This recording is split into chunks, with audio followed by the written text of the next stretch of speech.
Reverend Andriette, and this is Point of Power. This is my Shelter in Place edition, extended Shelter in Place edition. And I know there are a lot of mixed feelings about the recent extension of our, at least local, in the greater Bay Area. Our shelter in place order has been extended through the end of this month. So all of this month, we know that we are sheltered in place. And for some, that's like crazy making.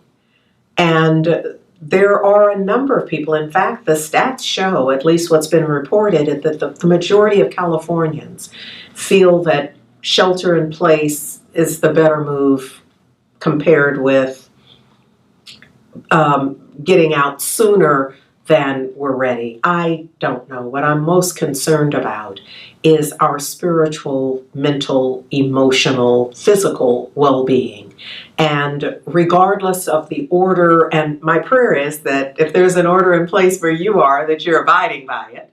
That's number one. And number two, that there really is that we can do in addition to snacking and connecting via Zoom and any of the other platforms. And some of what I am offering as essential is our spiritual mindset, what we are thinking about while in this time. I am personally considering this time as best I can. Y'all know that this is not a mountaintop teaching.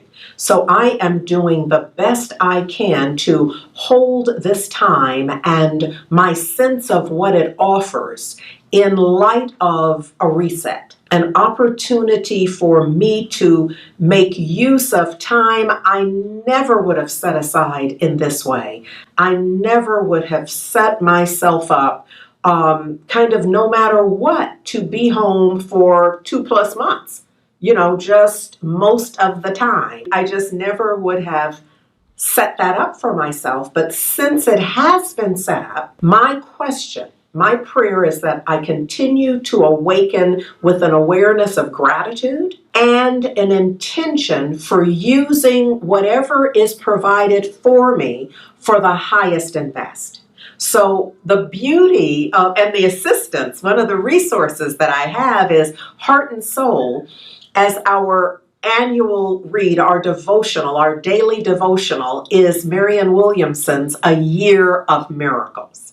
And I just have to tell you, it's as if she is prophetic in exactly how the month of May just serves and feeds me so, given I'm in this kind of quagmire of this shelter in place and how I feel and what else. And so let me just share with you from day 130, which will really be next Saturday, but I'm just picking and choosing what resonates with me in this moment. Her reflection is making love the bottom line. And here's how she begins. She says, humanity is like the Titanic, headed for the iceberg. Can you picture it? Whether the iceberg is a weather catastrophe brought about by global warming, nuclear disaster brought about by reckless use of nuclear energy, or shortage of food and water, and I add, or a health pandemic. Whether any of that is happening, we must look at how are we seeing it? How are we responding to it? How are we being in it? She offers that a spiritual perspective broadens the quality of our experience, and it also has everything to do with the choices, the quality of the choices we make. And this is why I'm mentioning it now, because there's something about the choices that we make while we are sheltered in place. What we eat, how much we sleep, whether we keep ourselves or put ourselves on a schedule that supports our health and well-being, or whether we just go to, will you forgive me if I say to hell in a handbasket, whatever that means for you in terms of your eating and your health choices and your conversation, what you choose to speak about, what you choose to think about, what you read, what you watch.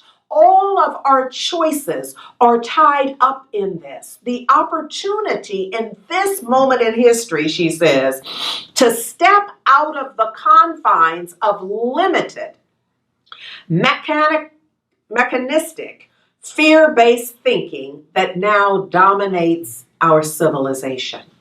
We can shift, is the bottom line.